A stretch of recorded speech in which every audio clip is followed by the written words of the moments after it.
Fala galera, seja bem-vindo para mais um vídeo aqui no ElectroHub Engenharia. Meu nome é Bernardo Caetano, sou engenheiro eletricista e hoje a gente vai ver sobre Lei de Kirchhoff das tensões. Bora pro vídeo. Bom, a Lei de Kirchhoff tem dois desdobramentos. Tem a Lei de Kirchhoff das correntes e a Lei de Kirchhoff das tensões. A Lei de Kirchhoff das correntes também é conhecida como análise nodal ou KCL. Vamos fazer uma breve pincelada aqui. O que ela diz pra gente? Diz que o somatório das correntes que entram no nó tem que ser igual a zero.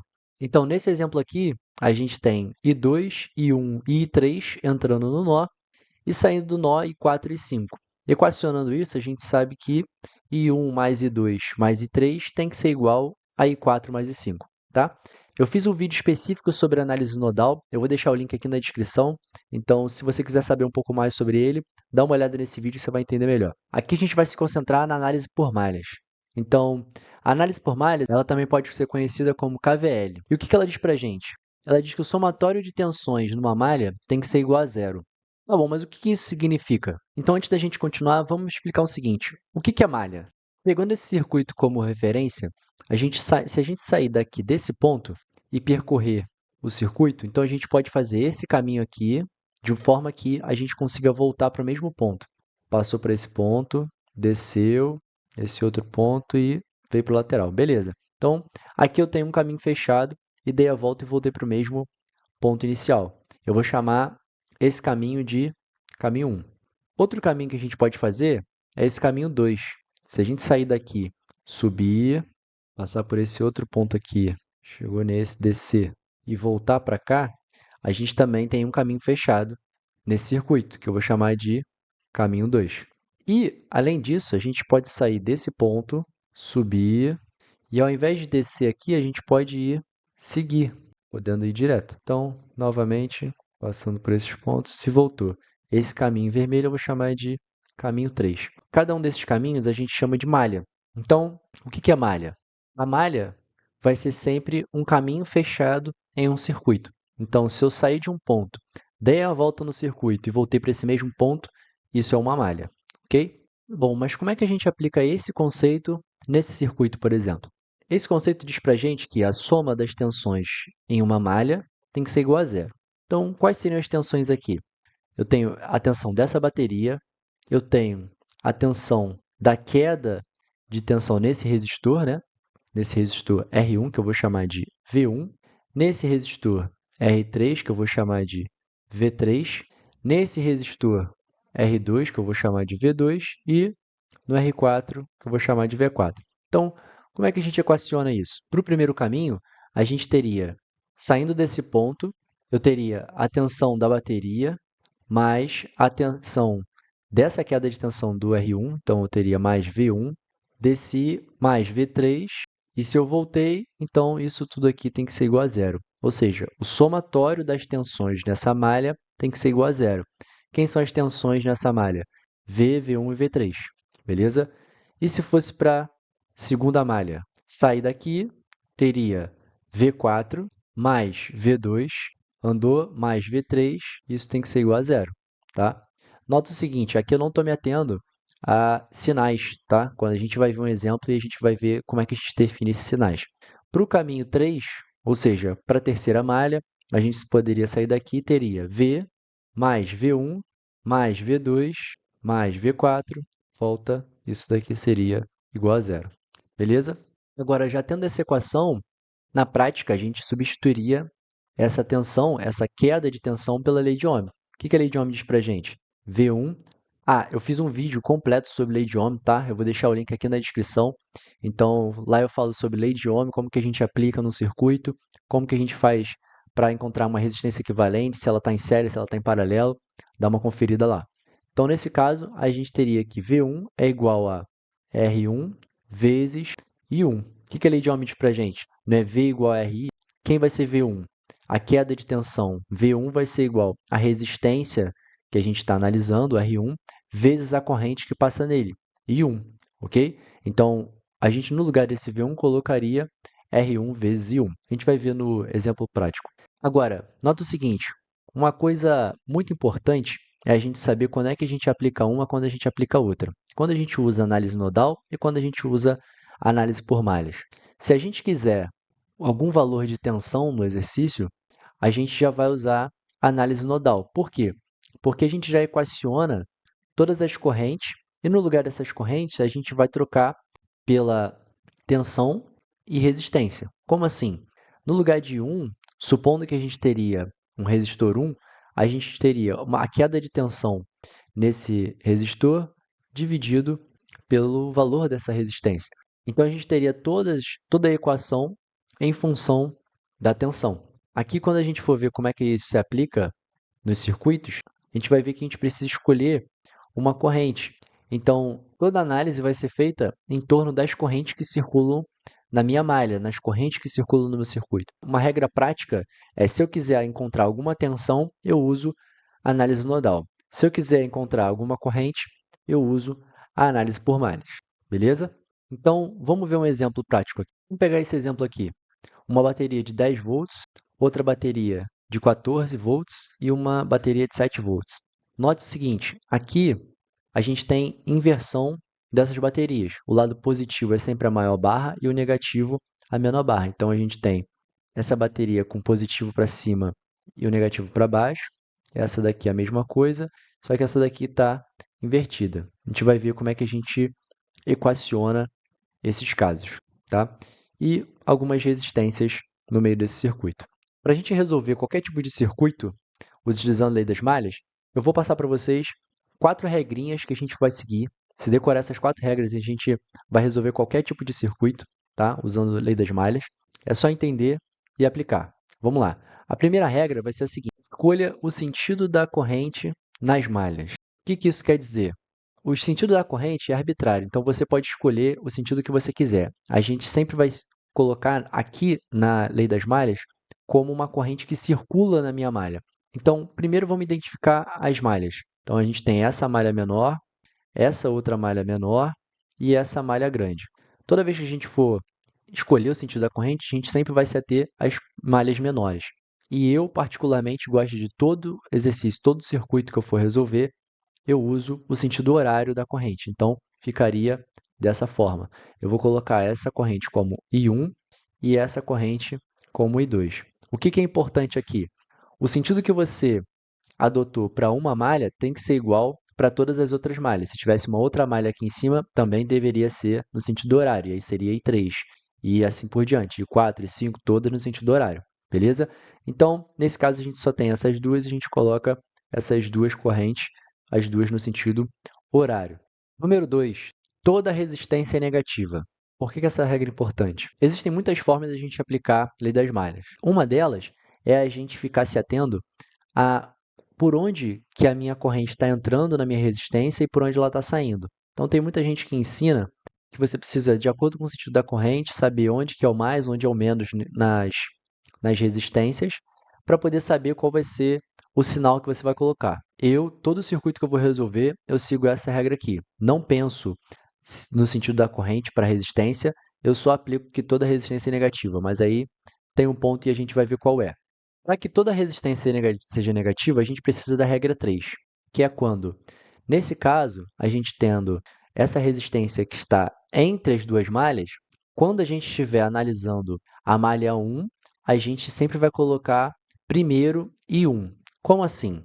Nesse caso, ficaria, seguindo pela regra 2, se essa é uma resistência, eu coloco menos 3, o valor da resistência. E ela vai multiplicar, se eu estou analisando primeiro a malha 1, então vai ser sempre I1 primeiro, sempre menos, e depois a outra corrente que passa nesse resistor. Então, ficaria I2. Se eu estiver analisando a malha 2, ficaria menos 3, porque ainda é uma resistência, só que agora, como eu estou analisando a malha 2, I2 que manda. Então, ficaria na frente I2 menos a outra corrente que passa nessa mesma resistência.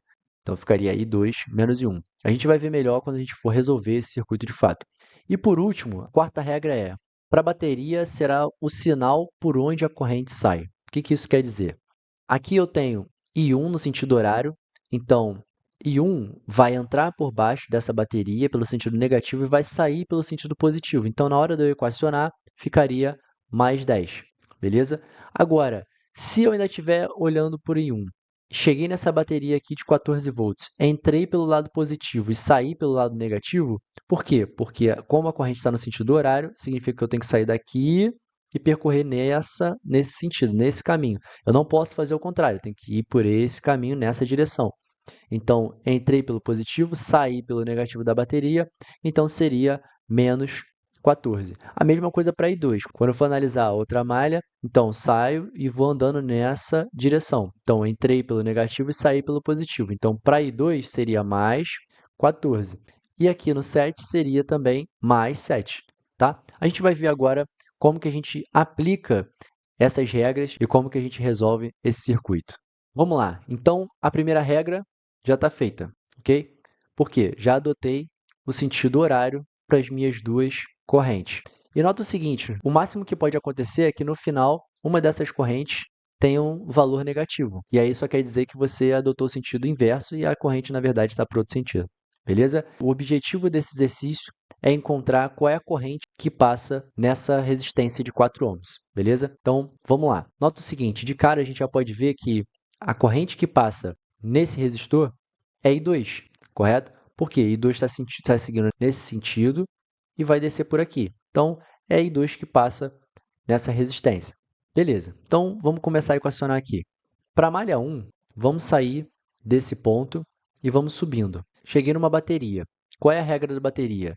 É a regra 4. Para a bateria, a gente tem que analisar por onde que a corrente sai. Então, se eu estou entrando pelo negativo, eu vou sair pelo positivo, então vai ser mais 10 volts. Aqui, eu vou ter uma queda de tensão nesse resistor, que eu vou chamar de V1, por exemplo. Quem vai ser V1? V1 não é uma queda de tensão numa resistência? Então, pela regra 2, a gente já sabe direto que vai ser negativo. Mas qual é o valor que a gente vai colocar aqui? Lembra lá que V é igual a R vezes I. Se eu quero saber quanto vale V1, ele vai ser igual a R1. Quem vai ser R1? Nesse caso, 2 ohms. E I1, que é a corrente que passa nessa resistência.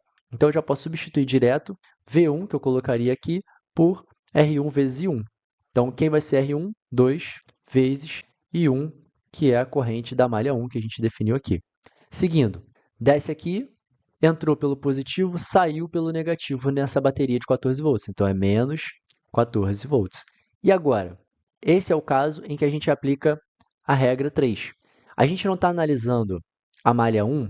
Se a gente está analisando a malha 1, quem é que vai mandar? I1.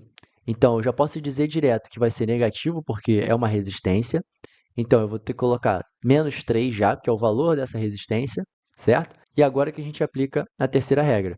A gente não está analisando a malha 1, então vai ser I1 primeiro, menos é sempre menos, e 2, que é a outra corrente que está passando nesse resistor. Então, vai ficar menos 3, porque é uma resistência, e 1, porque a equação que a gente está analisando é da malha 1, menos I2, que é a outra corrente que passa nesse resistor. Ok? Depois que a gente for resolvendo vários circuitos assim, já fica no sangue. Então, essa vai ser a equação para a primeira malha. Para a segunda malha, vamos sair desse ponto, andar para cá, e a gente já tem direto esse primeiro caso. Como é que a gente vai aplicar agora para I2? Ainda menos 3, já coloco logo o menos porque é uma resistência, e o 3 porque é o valor dessa resistência. E como é que vai ficar agora? Eu não estou analisando a malha 2, então o I2 que manda. Então, eu começo com I2, menos, sempre menos, nota que foi menos aqui, então é sempre menos. E quem é a outra corrente que passa nesse resistor? I1, então menos I1. Fechei. Vamos seguir. Subiu, entrou pelo negativo, saiu pelo positivo, vai ficar mais 14. Veio para cá, 1 ohm, então eu sei que é uma resistência, então menos uma resistência de 1 vezes, aqui só passa I2. Note que não tem outra corrente passando nesse resistor. Então, I2. Desceu, entrou pelo negativo, saiu pelo positivo, então mais 7. E aqui no 4, que é o que a gente quer achar, vai ser menos 4, porque é uma resistência, vezes I2, igual a zero, porque cheguei no mesmo ponto que eu saí. Tá? E agora? Agora é só resolver. A gente tem duas equações e duas incógnitas. Qual é a jogada aqui? Se eu quero esse I, ou seja, essa corrente que passa nesse resistor de 4 ohms, e eu sei que I2 é quem passa aqui, então eu quero achar, na verdade, I2. tá? Se eu quero achar I2, eu preciso isolar I1 em função de I2. Então, eu já vou começar por essa primeira equação. Resolvendo essa primeira equação, a gente vai ter que menos 4 igual a 5 I1 menos 3 I2. Então, isolando I1, vai ser 3 I2 menos 4 dividido por 5, tá? Então, aqui eu já tenho I1 em função de I2. Então, continuando. Agora, vamos desenvolver essa segunda equação. Para a segunda equação, a gente vai ficar com 21 menos 8i2 mais 3i1 igual a zero. Agora, substituindo o valor de 1 nessa equação, a gente vai ter 8i2 vai ser igual a 21 mais 3i2 menos 4 dividido por 5.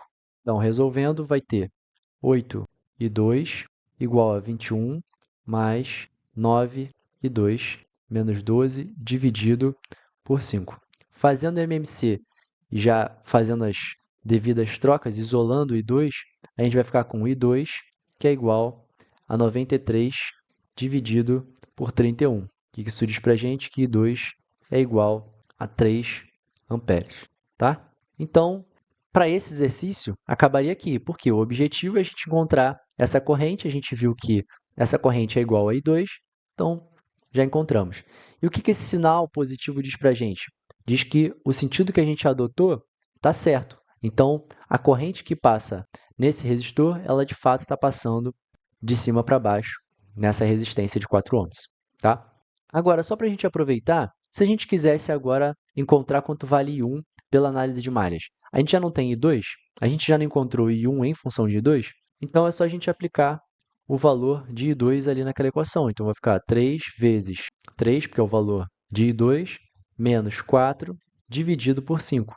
Então, eu vou ter que I1 é igual a 8 sobre 5. E também positivo. Então, I1 também é nesse sentido que a gente considerou inicialmente. Tá bom, mas e se eu quiser a corrente que passa nesse ramo? A corrente que passa nesse ramo, a gente não viu que, para a gente equacionar, a gente não precisou colocar essa resistência vezes a corrente que passa nela? Então, quem é a corrente que passa nela? Vai ser sempre I1 menos I2 ou I2 menos I1. O que isso implica? Se a gente vai colocar I2 menos I1 ou I1 menos I2, só vai dizer para a gente o sentido dessa corrente, mas o valor vai ser o mesmo. Vamos ver aqui na prática como é que vai ficar. Então, se eu escolher que vai ser I1 menos I2, eu estou querendo dizer que I1 é o dominante. Lembra lá a história que a gente falou de I1 ser o primeiro?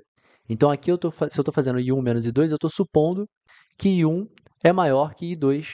Logo, a corrente aqui seguiria esse sentido de I1. Então, eu estou supondo que ela seria para baixo. Então, vamos ver se é isso mesmo.